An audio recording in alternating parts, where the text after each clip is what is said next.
In the summer of 1960, a man with a particular purpose was scouring the coast of Rhode Island, Massachusetts, Maine, Nova Scotia, Newfoundland.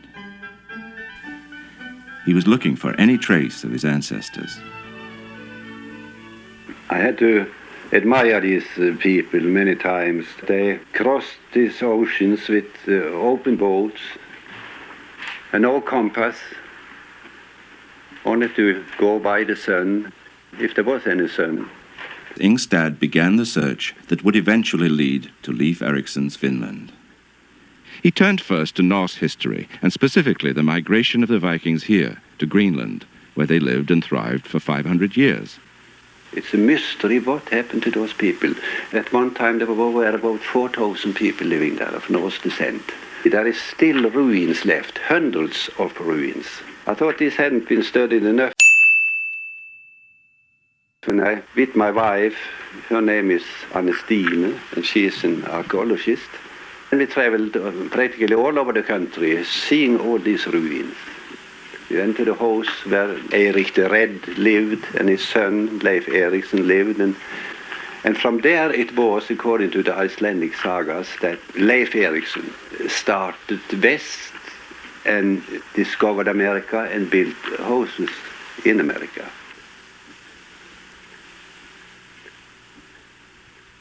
Up to the time of Ingstad's investigations in 1960, there had been no certain confirmation of Norse settlements in America. And there was disappointments all the time.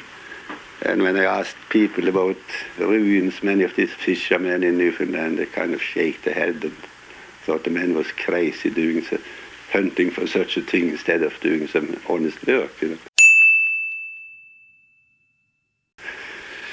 So I came late in the fall. The very last place I came to, that was a place called Lands or Meadows. This was a very isolated place. There was no road. They lived all by themselves, and there I met a very fine old-timer. George Decker was his name. Yes, he said right away, here's some ruins. There was a terrace close to a little creek called Black Duck Brook, a beautiful thing.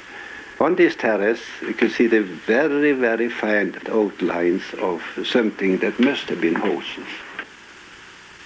Struck me that somehow, from my experience from Greenland and also from Western Norway, I might say too, that this was just the place where Norsemen would settle. Now, the proofs for that this is Norse, one of the most important things, that's the house types. It's typical house types that we know from Iceland and from Norway. They are built of turf, layer by layer, and some places when you cut these layers of the wall, you can see pressed together all these different layers. Another thing of importance was the finds. Beside that, we have, of course, taken a great number of carbon datings. So it's very clear that it is Norse and from about the year 1000.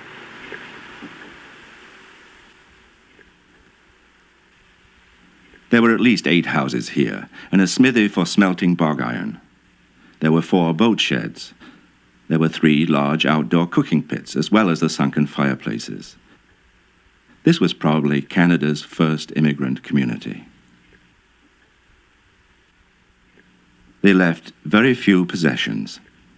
The most impressive find is a soapstone spinning whorl of definite Norse type. The one at the top was used for spinning yarn in Greenland. The other was found at Lands or Meadows, Newfoundland.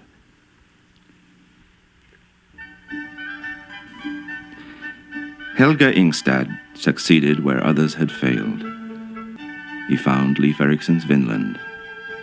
He discovered America in a way that few men ever have or ever will again.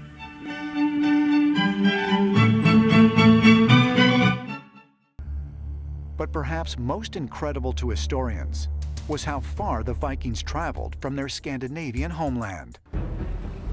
The Norse crisscrossed half the world in their longships. In the east, they sailed down the rivers of Russia to the Black and the Caspian Sea. In the west, they sailed down the coast of Europe through the Strait of Gibraltar into the Mediterranean. They reached out across the then unknown Atlantic Ocean They went almost everywhere there was to go. According to archaeologists, artifacts discovered in Newfoundland, Canada during the 1960s prove that the Vikings were the first Europeans to set foot in North America, 500 years before Christopher Columbus.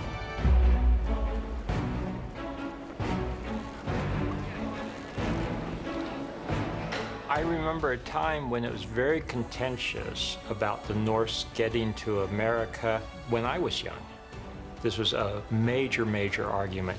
Now we have found their settlements there from about 1000 AD, so it's very, very clear that they made it to northern North America.